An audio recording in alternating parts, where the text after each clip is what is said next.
आपणकर जदि मीन राशि हुई थाए तेबे एही भिडियोटी को थरे मात्र शेष पर्यंत देखंतु काहेकि ना मीन राशिर व्यक्तिविशेष मानकर जीवन एही पवित्र दुर्गा पूजा ठारू बदलैबाकु जाउअछि। कारण ग्रह नक्षत्र मानकर चलन रे गोटे बहुत बड़ परिवर्तन हेबाकु जाउअछि। सबुठार बड़ कथा यह अटे कि एही दुर्गा पूजा परे 4 गोटी प्रमुख बड़ ग्रह मानकर राशि परिवर्तन हेबाकु जाउअछि। खास करी देवगुरु बृहस्पतिंकर राशि परिवर्तन हेबाकु जाउअछि। बृहस्पति आपणकर चतुर्थ भावर बाहरी पंचम भाव को चलन करिवे जहाँकि आपण मानक पाई अत्यंत शुभ अटे। यह सहित शनि बकरीरु मार्गी चलन करिवे जहाँकि आपणक पाई अत्यंत शुभ अटे। काहेकि ना आपणक राशि रे वर्तमान समय रे शनिंकर 7.5 द्वितीय चरण चालुअछि एवं बकरी शनि आपणकु बहुत अधिक कष्ट देई थांती।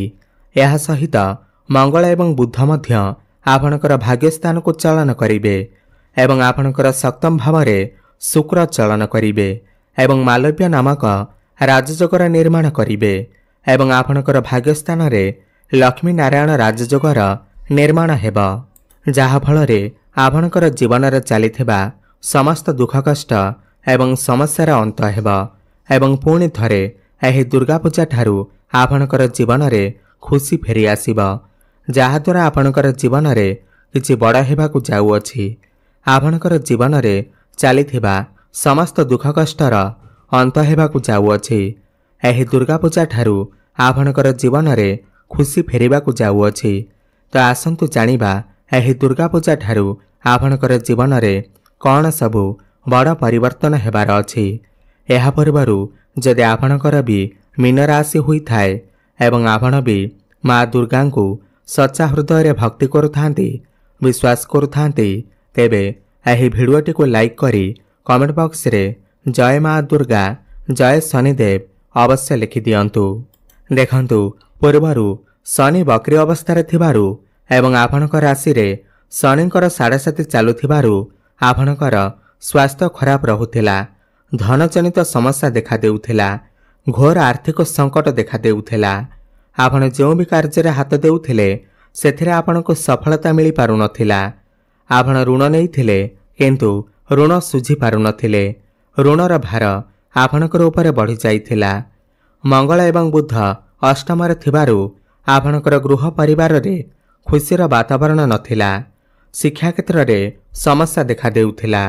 आपणकर अनेसेसरी खर्च हेउथिला। समाज रे आपणकर मान सम्मान नथिला। आपण सर्वदा मानसिक चिंता भितर रहुथिले। आपणको चाकरीटे प्राप्ति होई पारु नथिला। संतान संतति पाई आपण चिंतित थिले। आपणकर व्यापार वाणिज्य रे लॉस हेउथिला। प्रेम जीवन रे मध्य समस्या देखा देउथिला। तेबे एही भली जहा भी समस्या आपणकर जीवन रे चालुथिला ताहा एबे दूर हेबाकु जाउअछि। एही दुर्गा पूजा ठारू आपणकर जीवन रे पुणी थरे खुशी फेरिबाकु जाउअछि। आपणकर जीवन रे नूतन सूर्य उदय हेबाकु जाउअछि। देखंतु सर्वप्रथमे आपणक पाई राजयोग बनिबाकु जाउअछि। देवगुरु बृहस्पति महापरिवर्तन करी आपणकर पंचम भाव को जिबे। कथार अछि पंचम भाव रे बृहस्पति चलन कले माटी को धरिले भी सुना पालटि जाई थाए। तो यह आपणक पाई अत्यंत शुभ अटे। पंचम भाव आपणकर प्रेम जीवन आपणकर शिक्षा क्षेत्र भाव होई थाए एवं गुरु एठारे बसी आपणकर भाग्यस्थान लाभस्थान एवं आपणकर लग्न को दृष्टि देबे। तो प्रेम जीवन रे आपणको सफलता प्राप्ति हेबा। पूर्वर जदि आपणकर प्रेम जीवन रे किछि भी समस्या थिला, कली झगड़ा मन मनांतर कि आपणकर ब्रेकअप हो जाइथिला, कथावार्ता बंद हो जाइथिला, तो पुणी थरे कथावार्ता होई पारे। प्याचअप हेबार मध्य संभावना बनुअछि। जो व्यक्तिविशेष माने सिंगल अछंती सेमानको नूतन पार्टनर मध्य मिली पारंती। आपणकर भल पाइबा विवाहर रूप मध्य नहीं पारे। भ्रमण सुख आपणको प्राप्ति हेबा। जो पिलामानकर विवाह होई नाही, विवाह बयस होइथिले सेमानकर घर को विवाह प्रस्ताव मान आसी पारे एवं विवाह फाइनाल मध्य होई पारे। पंचम भाव संतानर भाव मध्य होई थाए। जो नूतन दंपति माने ସନ୍ତାନର ଆଶା ରଖିଥିଲେ, ଦୀର୍ଘ ଦିନ ଧରି ସନ୍ତାନର ଇଚ୍ଛା ରଖୁଥିଲେ, ତ ସେମାନଙ୍କୁ ସନ୍ତାନ ସୁଖ ଅବଶ୍ୟ ପ୍ରାପ୍ତି ହେବ। ଆପଣ ଚେଷ୍ଟା ଜାରି ରଖନ୍ତୁ। କିମ୍ବା ଆପଣଙ୍କର ଯଦି ସନ୍ତାନ ଅଛନ୍ତି ତ ସନ୍ତାନଙ୍କ ଠାରୁ ଆପଣଙ୍କୁ କିଛି ଖୁସି ଖବର ମଧ୍ୟ ମିଳିପାରେ। ସନ୍ତାନଙ୍କ ଦ୍ୱାରା ଆପଣଙ୍କୁ ସମ୍ମାନିତ କରାଯାଇପାରେ। ଶିକ୍ଷା କ୍ଷେତ୍ରରେ ଆପଣ ବହୁତ ଅଧିକ ଉନ୍ନତି କରିବେ, କାହିଁକି ନା ଗୁରୁ ହେଉଛନ୍ତି ଜ୍ଞାନର କାରକ ଗ୍ରହ। ତ ଶିକ୍ଷା କ୍ଷେତ୍ରରେ ଆପଣ କିଛି ଉଚ୍ଚଶିକ୍ଷା କରିବା ପାଇଁ ବାହାରକୁ ଯାଇପାରନ୍ତି, କୌଣସି ନୂତନ ସ୍ଥାନରେ ଆଡମିସନ୍ ନେଇପାରନ୍ତି କିମ୍ବା ଶିକ୍ଷା କ୍ଷେତ୍ରରେ କିଛି ବଡ଼ ପରିବର୍ତ୍ତନ କରିପାରନ୍ତି। ଯଦି ଏହି ଦୁର୍ଗା ପୂଜା ପରେ ଆପଣଙ୍କର କିଛି ଏକ୍ଜାମ୍ ଅଛି, ଖାସ୍ କରି କମ୍ପିଟେଟିଭ୍ ଏକ୍ଜାମ୍ ଅଛି, ସରକାରୀ କ୍ଷେତ୍ରରେ କିଛି ପରୀକ୍ଷା ଅଛି, ତେବେ ସେଥିରେ ଆପଣ ନିଶ୍ଚିନ୍ତ ଭାବରେ ଉତ୍ତୀର୍ଣ୍ଣ କରିବେ। ସମସ୍ତ କମ୍ପିଟିସନରେ ଆପଣଙ୍କୁ ସଫଳତା ପ୍ରାପ୍ତି ହେବ।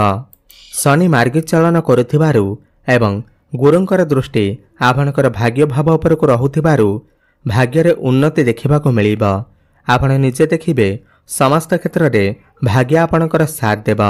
ଆପଣ ଯେଉଁ ବି କାର୍ଯ୍ୟରେ ହାତ ଦେବେ ସେଥିରେ ଆପଣଙ୍କୁ ସଫଳତା ହିଁ ସଫଳତା ପ୍ରାପ୍ତି ହେବ। ଚାରିଦିଗରୁ ଆପଣଙ୍କୁ ଲାଭ ହିଁ ଲାଭ ପ୍ରାପ୍ତି ହେବ। ଆପଣ କିଛି ବଡ଼ କାର୍ଯ୍ୟର ଆରମ୍ଭ କରିପାରନ୍ତି, ବଡ଼ ଇନଭେଷ୍ଟମେଣ୍ଟ କରିପାରନ୍ତି କିମ୍ବା କୌଣସି ବଡ଼ ଜିନିଷର କ୍ରୟ କରିପାରନ୍ତି। ଏହି ଦୁର୍ଗା ପୂଜା ପରେ ଆପଣ କିଛି ଭୂମି, ପ୍ରପର୍ଟି, ଜମି କିମ୍ବା ନୂତନ ଗୃହ ଇତ୍ୟାଦି ନିର୍ମାଣ କରିପାରନ୍ତି। ନୂତନ ଯାନବାହନ କ୍ରୟ କରିପାରନ୍ତି। ପିତାଙ୍କ ସହିତ ଆପଣଙ୍କର ସମ୍ପର୍କ ବହୁତ ଭଲ ରହିବ। ଆପଣଙ୍କୁ ପ୍ରତ୍ୟେକ କାର୍ଯ୍ୟରେ ପିତାଙ୍କର ସାହାଯ୍ୟ ସହଯୋଗ ମିଳିବ। ପୈତୃକ ସମ୍ପତ୍ତିରୁ ଆପଣଙ୍କୁ ଲାଭ ପ୍ରାପ୍ତି ହେବ। ଧନ କମାଇବା ପାଇଁ ନୂଆ ନୂଆ ରାସ୍ତା ଆପଣଙ୍କୁ ମିଳିଯିବ। ଆପଣଙ୍କର ମନ ଧର୍ମ ଆଡ଼କୁ ଅଗ୍ରସର ହୋଇପାରେ। ଆପଣ କୌଣସି ଧାର୍ମିକ ସ୍ଥାନକୁ ବା ଦୂର ଯାତ୍ରାକୁ ଯାତ୍ରା କରିପାରନ୍ତି। କୌଣସି ଧର୍ମ କାର୍ଯ୍ୟରେ ଆପଣଙ୍କର କିଛି ପଇସା ମଧ୍ୟ ଖର୍ଚ୍ଚ ହୋଇପାରେ। ଶୁକ୍ର ଆପଣଙ୍କର ସପ୍ତମକୁ ଆସି ମାଲବ୍ୟ ନାମକ ରାଜଯୋଗର ନିର୍ମାଣ କରିବେ ଏବଂ ସୂର୍ଯ୍ୟ ମଧ୍ୟ ଆପଣଙ୍କର ସପ୍ତମ ଭାବରେ ଅଛନ୍ତି। ତ ଯେଉଁ ବ୍ୟକ୍ତିବିଶେଷମାନେ ବ୍ୟାପାର ବାଣିଜ୍ୟ କରୁଛନ୍ତି ସେମାନେ ବହୁତ ଅଧିକ ଉନ୍ନତି ପ୍ରଗତି କରିବେ। ବ୍ୟାପାରକୁ ନେଇ ନୂଆ ନୂଆ ଆଇଡ଼ିଆ ଆପଣଙ୍କ ମନରେ ଆସିପାରେ। ଆପଣ କିଛି ନୂତନ ବ୍ୟାପାର ମଧ୍ୟ ଆରମ୍ଭ କରିପାରନ୍ତି। ପାର୍ଟନରସିପ୍ରେ ଆପଣ କିଛି ବ୍ୟାପାର ବାଣିଜ୍ୟ କରିପାରନ୍ତି। ଆପଣଙ୍କର ଡେଲି ଇନକମ୍ ମଧ୍ୟ ବଢ଼ିବ। ଆପଣ ନିଜେ ଦେଖିବେ ପୂର୍ବ ଅପେକ୍ଷା ଆପଣଙ୍କର ଲାଭ ହେବ।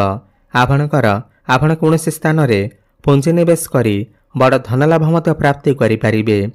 ଆପଣଙ୍କର ଫାଇନାନ୍ସିଆଲ ଗ୍ରୋଥ ହେବ। ଆପଣ ପଇସା କିଛି ସଞ୍ଚୟ କରିବେ। ଆପଣଙ୍କର ବ୍ୟୟ ଅପେକ୍ଷା ଆୟ ଅଧିକ ରହିବ। ସପ୍ତମ ଭାବ ଆପଣଙ୍କର ବୈବାହିକ ଜୀବନର ଭାବ ହୋଇଥାଏ। ବୈବାହିକ ଜୀବନରେ ପୂର୍ବରୁ ଯଦି କିଛି ମନମନାନ୍ତର, କଳି ଝଗଡ଼ା କିମ୍ବା ସମସ୍ୟା ଚାଲିଥିଲା ତାହା ସବୁ ଦୂର ହୋଇଯିବ। ଆପଣ ଦୁଇ ଜଣଙ୍କ ଭିତରେ ତାଳମେଳ ଠିକ୍ ରହିବ। ଆପଣ ଦୁଇ ଜଣ ମିଶି କିଛି ଫ୍ୟାମିଲି ପ୍ଲାନିଂ କରିପାରନ୍ତି, ବଡ଼ ଡିସିସନ୍ ନେଇପାରନ୍ତି। ଆପଣଙ୍କର ଲାଇଫ୍ ପାର୍ଟନରଙ୍କର କ୍ୟାରିୟରରେ ମଧ୍ୟ ଗ୍ରୋଥ ଆସିବାକୁ ଲାଗିବ ଏବଂ ଆପଣଙ୍କର କ୍ୟାରିୟର ଭାବର ଅଧିପତି ଦେବଗୁରୁ ବୃହସ୍ପତି ପଞ୍ଚମ ଭାବରେ ତ୍ରିକୋଣରେ ବିରାଜମାନ ଅଛନ୍ତି, ଯାହାକି ଆପଣଙ୍କ ପାଇଁ ଅତ୍ୟନ୍ତ ଶୁଭ ଅଟେ। ଆପଣ ଆପଣଙ୍କର କ୍ୟାରିୟରରେ ବହୁତ ଅଧିକ ଉନ୍ନତି ପ୍ରଗତି କରିବେ। ଯେଉଁମାନେ ପୂର୍ବରୁ ଚାକିରି କରିଥିଲେ ସେମାନଙ୍କର ପ୍ରମୋସନ୍ ହେବାର ମଧ୍ୟ ଯୋଗ ବନୁଅଛି। ଆପଣଙ୍କୁ କୌଣସି MNC କମ୍ପାନୀରୁ ଜବ୍ ଅଫର ମଧ୍ୟ ଆସିପାରେ। ଆପଣଙ୍କ ପାଖକୁ ନୂଆ ନୂଆ କାମ ଆସିବ ଏବଂ ଆପଣ ସମସ୍ତ ଟାର୍ଗେଟକୁ ଆଚିଭ୍ କରିବାରେ ସଫଳତା ହାସଲ କରିବେ।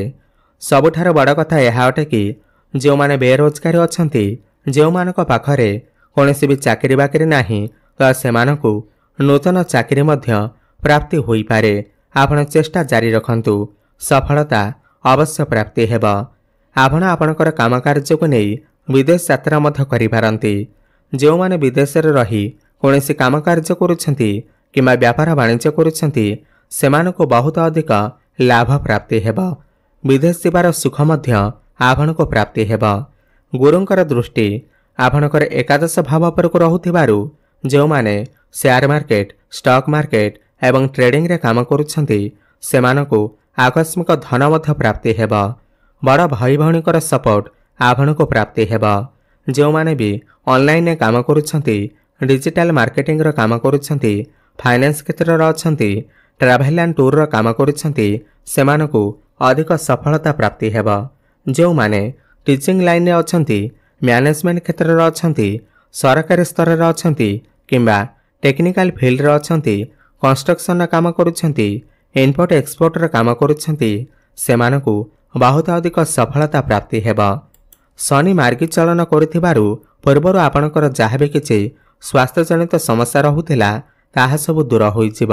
ଆପଣ ସ୍ୱାସ୍ଥ୍ୟବାନ ଅନୁଭବ କରିବେ। ସମାଜରେ ଆପଣଙ୍କୁ ମାନ ସମ୍ମାନ ପ୍ରାପ୍ତି ହେବ, ଲୋକପ୍ରିୟତା ବଢ଼ିବ। ଆପଣ ଯେଉଁଠାରୁ ଋଣ ନେଇଥିଲେ କିମ୍ବା ଋଣକୁ ଶୁଝିବାରେ ସକ୍ଷମ ହୋଇପାରୁନଥିଲେ ତ ଏହି ଦୁର୍ଗାପୂଜା ପରେ ଆପଣ ସମସ୍ତ ଋଣକୁ ଶୁଝିବାରେ ସକ୍ଷମ ହେବେ। ଘର ପରିବାରରେ ହସଖୁସିର ଲହରୀ ଲାଗି ରହିବ। ଘରକୁ କୌଣସି ନୂତନ ଅତିଥି ମଧ୍ୟ ଆସିପାରନ୍ତି। ପୂର୍ବରୁ ଯେଉଁ ମାନସିକ ଚିନ୍ତା ଭିତରେ ଆପଣ ରହୁଥିଲେ, ଦ୍ୱନ୍ଦ୍ୱ ଭିତରେ ରହୁଥିଲେ, କାହିଁକି ନା ଶନିଙ୍କର 7.7 ଚାଲୁଅଛି, ସେଥିରେ କିଛି ମାତ୍ରାରେ ସୁଧାର ଆସିବ। ମାନସିକ ଶାନ୍ତି ଆପଣଙ୍କୁ ପ୍ରାପ୍ତି ହେବ। ତ ମୋଟାମୋଟି ଦେଖିବାକୁ ଗଲେ ଏହି ଦୁର୍ଗାପୂଜା ପରେ ମୀନ ରାଶିର ବ୍ୟକ୍ତିବିଶେଷମାନେ ସମସ୍ତ କ୍ଷେତ୍ରରେ ଉନ୍ନତି କରିବାକୁ ଯାଉଛନ୍ତି। ତାହା ଶିକ୍ଷା କ୍ଷେତ୍ର ହେଉ, କ୍ୟାରିୟର କ୍ଷେତ୍ରରେ ହେଉ, ଭାଗ୍ୟରେ ହେଉ, ସମସ୍ତ କ୍ଷେତ୍ରରେ ଉନ୍ନତି କରିବାକୁ ଯାଉଛନ୍ତି।